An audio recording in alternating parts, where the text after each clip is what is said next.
Hi all, welcome back to our channel of Change Updates. And if you are having any doubts regarding for the grace marks or anything else, please do join us in our live session conducted at 5 p.m.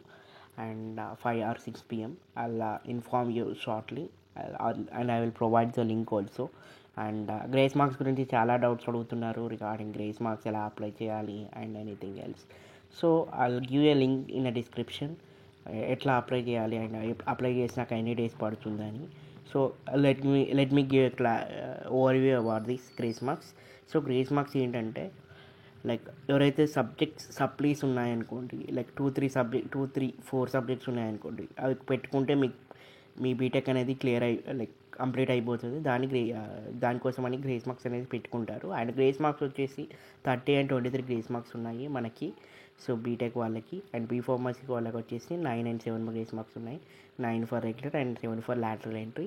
And ఈ subjects అనేది 5 subjects వరకు అయితే apply చేసుకోవచ్చు అండి. But చాలామంది doubts ఏం అడుగుతున్నారంటే మాకు ఇన్ని సబ్జెక్ట్స్ ఉన్నాయి, అప్లికేబులా కాదా అని.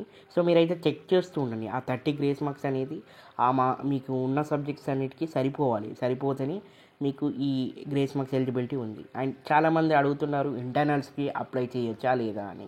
సో ఇంటర్నల్కి కూడా అప్లై చేయొచ్చండి, no need worry about that.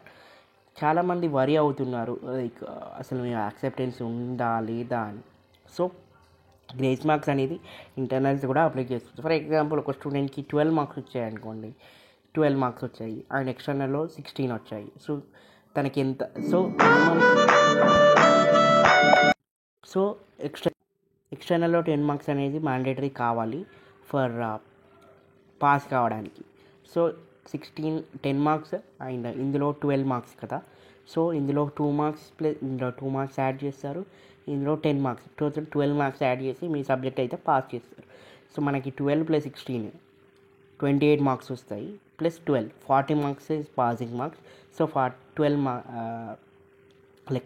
Marks వేసి మీ ఆ సబ్జెక్ట్ అనేది క్లియర్ చేస్తారు. సో ఇలాగా ఈ గ్రేస్ మార్క్స్ అనేది యాక్సెప్టెన్స్ అవుతుంది ఇంటర్నల్లో తక్కువ వచ్చిన వాళ్ళకి. వేరే ఎక్స్టర్నల్లో తక్కువ వచ్చిన వాళ్ళకి, సో మీకు ఇంటర్నల్లో 14+ ఎబోవ్ ఉన్నాయనుకోండి, ఎక్స్టర్నల్లో 18 ఉన్నాయి. సో వాళ్ళకి 8 మార్క్స్ యాడ్ చేసి డైరెక్ట్గా ఈ గ్రేస్ మార్క్స్ అయితే అప్లికేషన్ అనేది యాక్సెప్టబుల్ అవుతుంది అలా. అండ్ రిమైనింగ్ డౌట్స్ ఏంటంటే లైక్ ఇంజనీరింగ్ గ్రాఫిక్స్ కూడా అప్లికేషన్ అనేది యాక్సెప్టెన్స్ అవుతుందా లేదా అని. సో ఇంజనీరింగ్ గ్రాఫిక్స్ కూడా అవుతుందండి. సో నేను కాలేజ్లో చెక్ చేశాను. అండ్ ప్రీవియస్ వీడియోలో ఎందుకు అలా చెప్పానంటే, ప్రీవియస్ రెగ్యులేషన్ వాళ్ళకి ఇంజనీరింగ్ గ్రాఫిక్స్ అనేది సబ్జెక్ట్ పెట్టుకోవడానికి అయితే ఛాన్స్ లేకుండేనండి. అండ్ అప్పుడు వాళ్ళకి డ్రాయింగ్ సబ్జెక్ట్ కూడా ఉండే, బట్ ఈసారి డ్రాయింగ్ సబ్జెక్ట్ లేదనుకుంటా. సో దాన్ని ఇంజనీరింగ్ గ్రాఫిక్స్ చేశారు. అండ్ మోస్ట్లీ ఈ గ్రాఫిక్స్ సబ్జెక్ట్స్ కూడా యాక్సెప్టెన్స్ అయితే ఉంది. So no need any issues. And remaining అన్ని సబ్జెక్ట్కి మీరైతే అప్లికేషన్స్ అనేది పెట్టుకోవచ్చు. M1, M2, M3 and LTNM, COSM, MSF something amount some complex subjects ఉంటాయి కదా, అన్నిటికీ మీరైతే ఈ గ్రేస్ మార్క్స్ అయితే పెట్టుకోవచ్చు, no need worry about that. And 4 to advance apply గురించి చాలామంది అడుగుతున్నారు. 4 to అడ్వాన్స్ అప్లై ఒకవేళ పెట్టారా అని. సో మ్యాక్సిమం అయితే పెడతారు. ఈ వీక్లో మ్యాక్సిమం నోటిఫికేషన్ వస్తుంది మీకు అడ్వాన్స్ అప్లై గురించి. సో వన్ థింగ్ అండి ఏంటంటే, ఒకవేళ అడ్వాన్స్ అప్లై ఇప్పుడు కనుక పెట్టుకోకుంటే it will take 1 year time అనేది కావాలి మీకు మళ్ళీ ఈ 4 to ఎగ్జామ్స్ రాయడానికి. సో బాగా ప్రాబ్లం అవుతుంది రిమైనింగ్ రెగ్యులర్ స్టూడెంట్స్కి, ఎవరికైతే ఓన్లీ 4 2లో బ్యాక్లాగ్స్ ఉన్న వాళ్ళకి. సో గ్రేస్ మార్క్స్ అయితే పెట్టుకోవచ్చు, బట్ ఆ గ్రేస్ మార్క్స్ ఎలిజిబిలిటీకి వాళ్ళు లేకుంటే వాట్ ఈజ్ ప్రాబ్లం అవుతుంది కదా. సో మ్యాక్సిమం అయితే అడ్వాన్స్ అప్లై అయితే పెడతారు. సో అడ్వాన్స్ అప్లై పెట్టినాకే మనకి ఎలిజిబిలిటీ లిస్ట్ అనేది రిలీజ్ అవుతుంది. అండ్ ఎలిజిబిలిటీ లిస్ట్ అనేది ఎప్పుడు రిలీజ్ అవుతుంది అనేది చాలామంది అడుగుతున్నారు కాబట్టి, సో ఏంటంటే ఎలిజిబిలిటీ లిస్ట్ అయితే మ్యాక్సిమం ఈ అన్ని రిజల్ట్స్ వచ్చాకే రిలీజ్ అవుతుంది. బికాస్ ఏంటంటే ఒకవేళ ముందు రిలీజ్ చేస్తే రెగ్యులర్లో పాస్ లైక్ ఇప్పుడు సప్లిమెంటరీస్ ఉన్నాయి.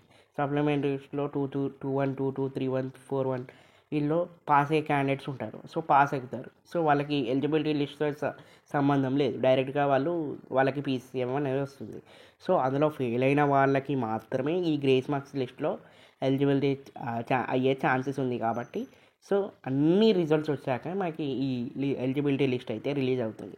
అండ్ మళ్ళీ చెప్తున్నాను, ఎలిజిబిలిటీ లిస్ట్ రావాలంటే మనకు అన్ని రిజల్ట్స్ రావాలి, main thing.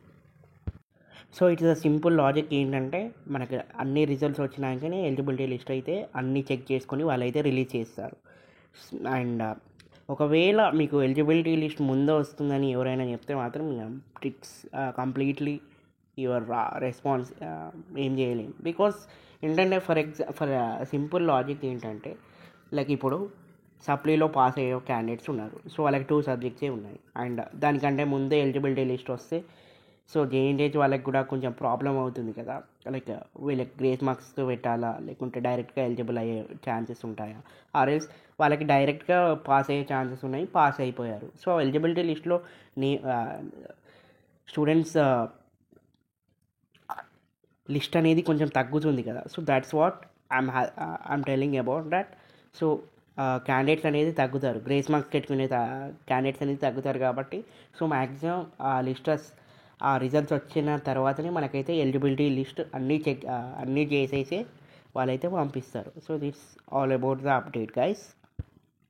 And JNTH 4-1 results ఎప్పుడు వస్తాయని, 4-1 కానీ 3-1 3-2 కానీ 2-1 2-2 కానీ రిజల్ట్స్ ఎప్పుడు వస్తాయని చాలామంది వెయిట్ చేస్తున్నట్టున్నారు. సో మ్యాక్సిమం 4-1 కరెక్షన్స్ అయితే కంప్లీట్ అయిపోయినాయి. అండ్ మోస్ట్లీ ఈ మంత్ లాస్ట్ వరకు ఆరెంజ్ ఆగస్ట్ ఫస్ట్ వీక్ లోపు మనకైతే రిజల్ట్స్ అయితే డిక్లేర్ అయ్యడానికి ఛాన్స్ ఉన్నాయి.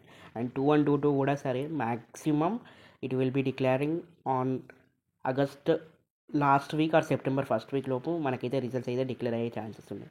August third week or fourth week, or in case any problems వచ్చి ఈ డిఫికల్టీస్లో చేస్తే మాత్రం ఆ సెప్టెంబర్ ఫస్ట్ వీక్. సో ఏంటంటే మ్యాక్సిమం ఈ అన్ని రిజల్ట్స్ అనేది August or September first week లోపు వస్తాయి మోస్ట్లీ రిజల్ట్స్ అని. సో చాలా ఫాస్ట్ అండ్ ఈ సో ప్రీవియస్ జేఎన్టీహెచ్తో పోలిస్తే ఇప్పుడు ఈ జేఎన్టీహెచ్ వాళ్ళు చాలా ఫాస్ట్గా అయితే రిజల్ట్స్ అయితే డిక్లేర్ చేస్తున్నారు. మనకైతే 30 to 45 డేస్లో మ్యాక్సిమం 30 to 45 డేస్ ఈ మధ్యలోనే ఈ రిజల్ట్స్ అయితే డిక్లేర్ అవుతున్నాయి చాలా రిజల్ట్స్. అండ్ ఫోటో అడ్వాన్స్ అప్లీ గురించి కూడా అడుగుతున్నది కదా. ఫోటో అడ్వాన్స్ అప్లీ పెట్టినాక వితిన్ 15 డేస్లో మీకు అయితే రిజల్ట్స్ అయితే వస్తాయి. And this is the update guys regarding for the JNTH grace marks కానీ, ఎలిజిబిలిటీ లిస్ట్ కానీ, ఎన్ని సబ్జెక్ట్ అప్లై చేసుకోవడానికి కానీ, and anything else, please do contact me in a live session is conducted by today. Thank you.